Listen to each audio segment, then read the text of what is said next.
Bonjour, chapitre P13, mesure du temps et oscillateur, donc l'extrait du BO et les parties dans votre livre Le Bordas. Alors, que savons-nous du temps? En physique classique, le temps est une succession régulière et immuable d'instants. Immuable, c'est-à-dire constant, durable, invariable, qui reste identique à soi-même. Donc, je vous conseille de regarder la capsule vidéo d'Étienne Klein, philosophe des sciences et physicien d'ailleurs, sur YouTube. Que savons-nous du temps, les 12 premières minutes? Sinon, vous pouvez tout regarder, il n'y a pas de souci. Alors, première partie, la mesure du temps, un historique. Donc, je vous ai donné en document numéro 1 une carte mentale où apparaît différents termes: astronomie, écoulement, oscillateur, mécanique, optique, électrique, combustion, clepsydre. Donc le but, c'est de mettre dans l'ordre chronologique en utilisant les termes préhistoire, antiquité, Moyen-Âge et XXe siècle. On verra ça en classe, mais préparez-le. Ensuite, petit 2, évolution de la définition de la seconde. Alors, la seconde remonte, d'après ce que j'ai lu, à l'époque des Babyloniens, donc de Babylone. Alors, l'unité de temps est la seconde. Donc, au fur et à mesure, on passe d'une échelle de temps basée sur des phénomènes astronomiques à une échelle atomique, donc la physique quantique. Alors, échelle de temps atomique internationale. Donc, c'est le document numéro 2 que je vous ai distribué. Donc, la définition de la seconde y est donnée. Donc, le temps atomique international, TAI, est une échelle de temps basée sur la définition de la seconde et élaborée à l'aide d'horloges atomiques. Donc, en fait, ce qu'il faut retenir, c'est ça. Voilà, ça correspond à la durée de 9 milliards de périodes environ de la radiation, correspondant à la transition entre les deux niveaux hyper fins de l'état fondamental de l'atome de césium, 133. Alors, une échelle de temps, c'est une référence universelle, puisqu'un atome de césium, qu'il soit européen, africain, asiatique, américain, eh bien, ils sont tous identiques. Et donc, cette durée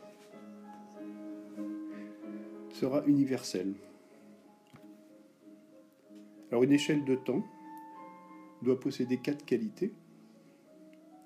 La pérennité, c'est-à-dire qu'elle doit pouvoir dater les événements futurs. L'universalité, elle doit être accessible à tous.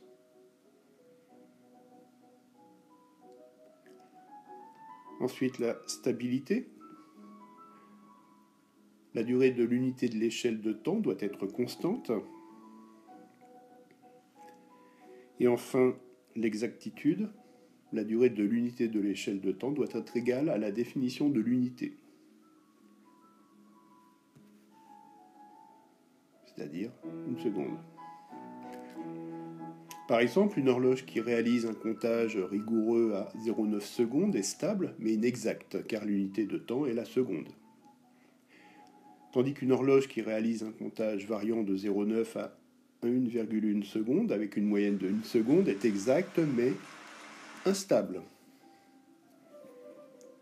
L'oscillateur, instrument de mesure des durées.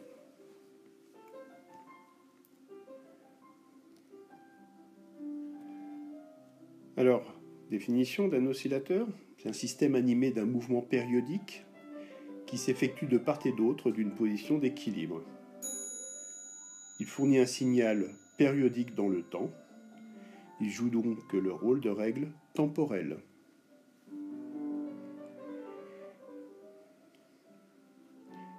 Donc, je vous donne le document 3. On fait un parallèle entre une règle de mesure et un oscillateur. Alors, si on regarde la première courbe, ici on a une période, donc la fréquence est 1 Hz. J'ai pris arbitrairement une seconde. Donc ici, la grandeur à mesurer avec la règle, eh bien sa longueur est comprise entre, pardon, elle est là, entre 1 et 2 cm. Et ici, la durée à mesurer est entre 1 et 2 secondes. Ici, je prends une fréquence un petit peu plus importante. J'ai 2,5 Hz, donc 2,5 périodes en une seconde. Donc ça veut dire que la période des oscillations ici vaut 0,4 secondes.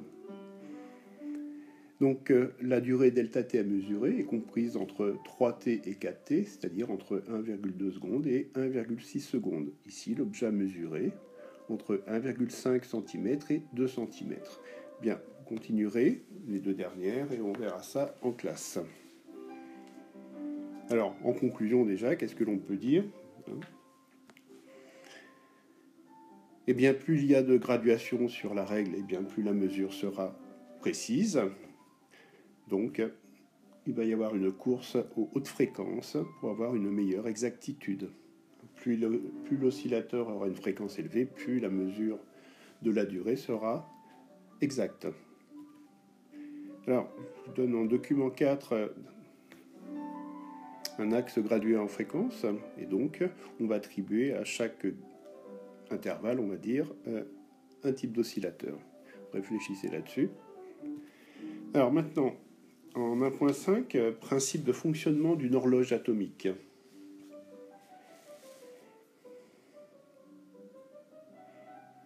Puisqu'on a vu que la référence était la transition au niveau de deux niveaux hyper fins de l'atome de césium. Bon. Alors, ici, qu'est-ce que l'on a ? Un oscillateur qui génère ici un signal électrique de fréquence petit f. On va le considérer f comme instable pour débuter. Donc celle-ci va être comparée à une fréquence de référence, donc fréquence universelle, qui correspond à la fréquence de transition entre deux niveaux d'énergie d'un atome. Et donc on suppose les atomes dans l'état E1, donc ici de plus basse énergie. Donc on va avoir deux possibilités. Soit la fréquence F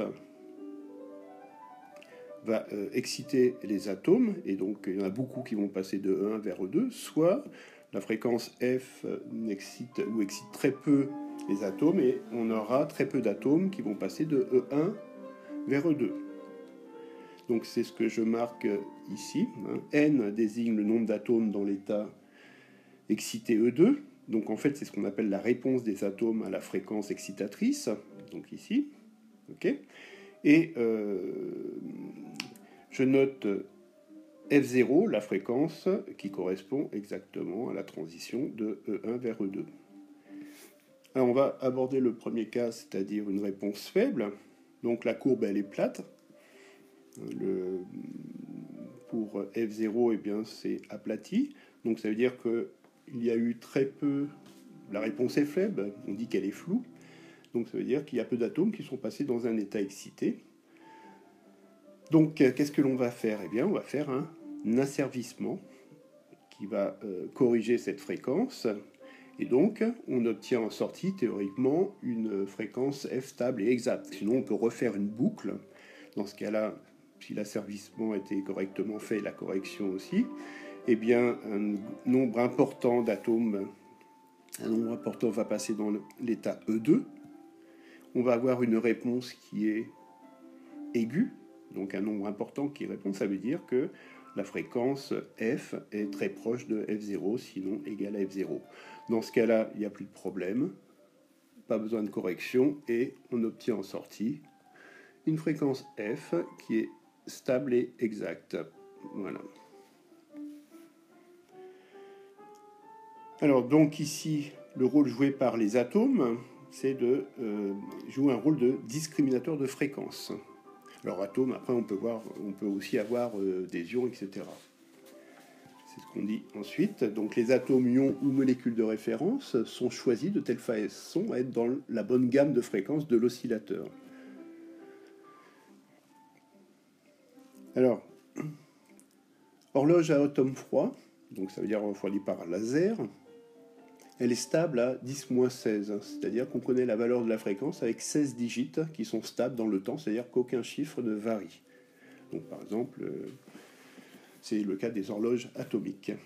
Alors maintenant, deux oscillateurs mécaniques, le pendule simple et le pendule élastique. Alors on redéfinit une oscillation comme étant un aller-retour avec passage dans le même sens.